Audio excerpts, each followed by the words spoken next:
السلام علیکم ورحمۃ اللہ وبرکاتہ۔ آپ دیکھ رہے ہیں اسامہ یوٹیوب چینل۔ میں ہوں اللہ لکھتا، امید کرتا ہوں آپ سب دوست خیریت سے ہوں گے۔ IMF کا پاکستان سے ایک اور بڑا مطالبہ۔ IMF کا پاکستان سے ایک اور بڑا مطالبہ، جس میں کہا گیا ہے کہ امیروں پر ٹیکس لگاؤ اور غریبوں کو ریلیف دو، لیکن حکومت پاکستان کی یہ پالیسی ہے کہ غریبوں پر ٹیکس لگاؤ اور امیروں کو ریلیف دو۔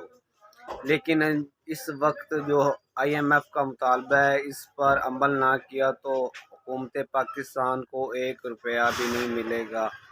حکومت پاکستان اس وقت 1.1 ارب ڈالر کی امید لگا کر بیٹھی ہے، لیکن IMF نے یہ وعدہ کیا ہے کہ اگر ہمارے اس مطالبے پر عمل نہ ہوا تو 1 روپیہ بھی نہیں دیں گے، جب اس سے پہلے اسحاق ڈار کی سربراہی میں تقریباً 10 دن مذاکرات بے نتیجہ ختم ہو چکے ہیں۔ امید کرتا ہوں آپ سب دوست خیریت سے ہوں گے۔ اگر ویڈیو اچھی لگے تو ہمارے چینل کو سبسکرائب کریں، لائک کریں، شیئر کریں۔